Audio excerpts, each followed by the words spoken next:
welcome to studio vlog number 2. First of all, 1.3 thousand views on my first vlog. What on earth? That is crazy. Thank you for watching, subscribing, commenting. You guys are amazing. So you really helped me with my first vlog because I was just putting it out there into the world and I honestly thought no one would even watch it, to be honest. And 160 odd people have subscribed and I only had to threaten a couple of you, so that's just crazy. So thank you, and I really hope you enjoy vlog number 2. And in this vlog I kind of go into a little bit about my work, pack some orders, and we have a trip to Digbeth, which is hoping to ignite my creative spark once again, 'cause it's in a bit of a pit at the minute, which it does that sometimes, peaks and troughs. Definitely in the trough at the minute, but I do like to kind of roll with it. Whenever I'm feeling creative and that spark, I just go. But when I feel like this, I just have a bit of a and kind of hope for the best. But please come back soon, creative spark. I miss you, love you, and I'd like to get creating some more. So yeah, enjoy the vlog. Mwah.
Voiceover from me. So the last few weeks I've had a nice little flurry of orders through my Etsy shop, and these have really been very welcome because I don't usually get that many. At the beginning of the year I would probably get maybe 2 or 3 orders a month, but I would say since the end of June I think I have had quite consistent orders, and sometimes even like 1 or 2 a day, which has been incredible. So I don't think I've done anything any different. Maybe the only thing I can probably think of is that as soon as I had 100 listings in my shop, I feel like that was maybe a turning point. I'm not sure if that's a thing, but that seemed to be like an overnight. As soon as I had 100 listings, I seemed to get more orders. But it has actually meant that for September, I've now got Star Seller, which I've never had before. So thank you to anyone who's ordered from me, and I hope you've enjoyed your products. And thank you if you've left reviews. Like, all of these things really help, and it's just, yeah, I'm so proud of that. I hope I can keep Star Seller. I'm not really sure if it makes much difference to people shopping or anything like that, but it's just nice for me really to see that the effort I put in, I've had something measured, I guess. And it's quite nice to see the little purple flowery star thing. So thank you, and well done me. I think I mentioned at the beginning of the vlog that I've been not struggling, but this does happen to me. I have real peaks and troughs with my creativity, and when I'm on it, I am on it, and I will create, gosh, anything. And sometimes it will be every day I'll create a new piece of art and I bang it in the shop and I'm like, oh, I'm so proud of that. But the last few weeks, maybe it's because I've been like filming and getting ready to go back to work and having fun with the children, and I've been on holiday, all of those things. I've been in a bit of a, not a lull, like a trough, and it's quite hard to get out of. So I have to look for things that inspire me to be creative, and usually that's finding colourful, wonderful things. And one place that I love to go is Digbeth, because Digbeth is in my hometown of Birmingham, and it's not too far away from where we live. We live just on the outskirts now, and it's where me and my husband Matt got married, and it's just so cool. It's got loads of amazing street art and graffiti. It's the home of Bird's Custard, and Mr. Bird made egg-free custard powder for his wife, who was allergic to eggs, and the factory was in Birmingham, which is one of the prints that I have in my shop. It's the original tin of Bird's Custard, and that's why, because I'm also a Brummie, so it's a bit of Digbeth heritage. So one of my favourite photos of me and my husband is the one of us with quite a famous piece of street art in Digbeth of the Bird's Custard tin, and I really love that photo. It's up in our living room. So what I thought I'd do is take my camera, take my husband, take the children, and we would go on an early morning trip to Digbeth and just take some photos, take some footage, look at the street art, show the children, because my daughter loves creating as well, and she was amazed by all the coloured artwork and how amazing it was, and that you could draw on brick walls. And it was just a really lovely little Sunday morning experience. And the next video you're about to see, I mean, if you think that we're in Birmingham town centre, the birds and the church bells, it was really peaceful and it was just really wonderful. So let's go to Digbeth together and see if we can get that spark of creativity back.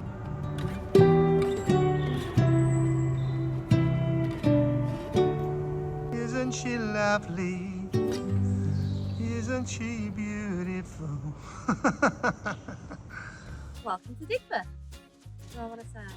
Home of amazing graffiti, amazing food, super cool artworks, a vibrant night scene, and vibrant being the definite word that we would need to use for Digbeth.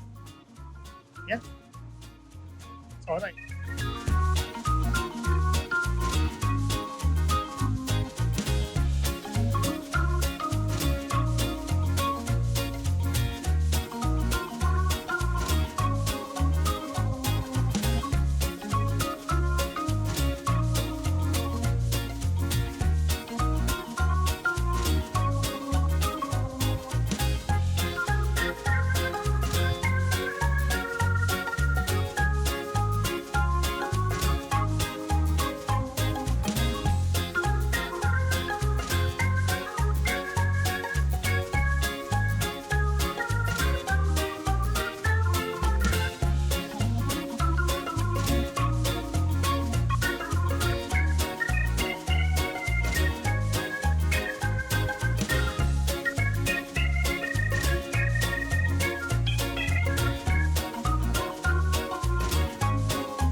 Time to get my hair done because it is grey and horrible. Oh my god, it smells amazing here.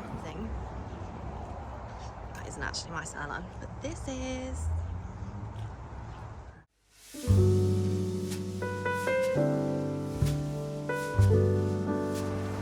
That's better.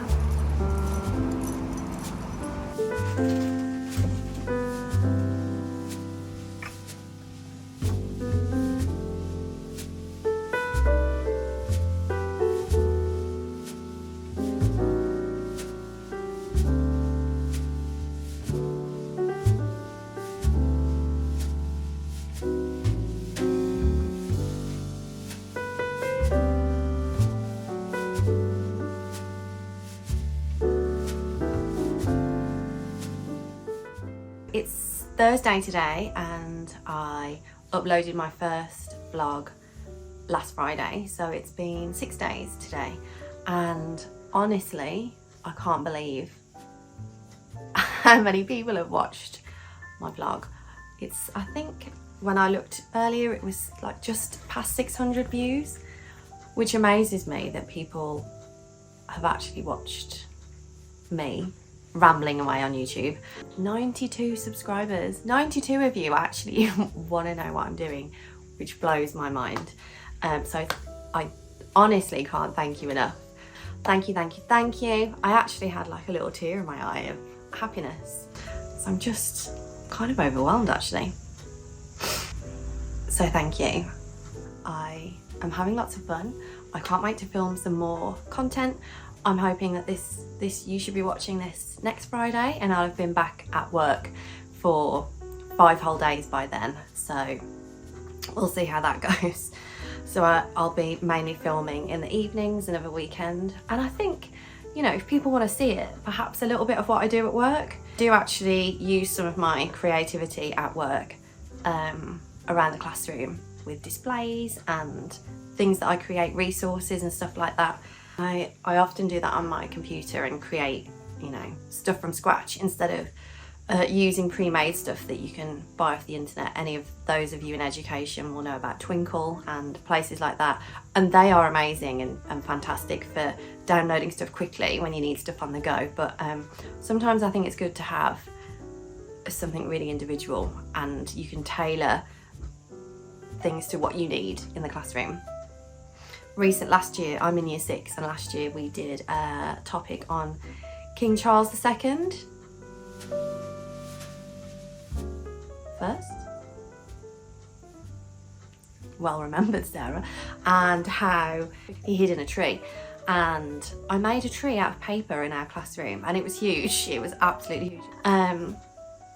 All of that was just scraps of paper that we had in our cupboard, and I got some of the children to help make some of the leaves, and it was just lovely to have a tree in our classroom. You can make anything out of paper. Yeah, let me know in the comments if you'd like me to do some more things about work. Obviously I'm limited on what I can film because children. So I'll add some of my displays that I've done recently, and a lot of these I've made from scratch. One of my favourite ones actually was, there's a book called... What's that book called, kids? What's the book called with the one that the display that Mommy did with the monsters in the box? The Barnabas Project. It's based on that and how everyone in our school is different, how diverse the community is, and how we're all special and unique in our own individual ways. So I made the boxes from the toys in the Barnabas Project, and the children put their artwork inside. So it was like they were the toys on the shelf, which is what happens in the book. Lit it up with LEDs, used some of the background of the original illustrations, and yeah, made a really cute display. It's in our reception area. So these are just some of the things that I do at work as well, because you use it every day. I use my creativity every single day, and it's what keeps me going. If I'm not being creative, I get really like down in the dumps, and I need to always be making something, or I need to find that spark. And when you get blocked, when you get art blocked, that's really difficult, I think, because you just kind of feel like everything you make is rubbish and you're not happy with anything, and it's horrible. It's a really horrible feeling. But I find the more I make and the more inspired I am, the more I can create. Yeah, I hope I can hold on to you and keep doing what I'm doing. I was hoping to do, you know, bits of how-tos, what supplies I use, and maybe incorporate some other life things inside. Like I said, I'd like to bring in a little bit of work because I'm full-time, so that takes up the vast majority of my life anyway. But other bits that we do, maybe. Let me know. Thanks.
Good morning. It is Monday the 4th of September and today I have to go back to work. So my full-time job in a school as a year 6 teaching assistant, and I am actually quite excited about going back today. So we're going in for some training all day, so it's like an inset day, and we're doing childhood trauma, safeguarding, and then just getting our classrooms and stuff ready. So I'm going to take you to work with me. Let's go.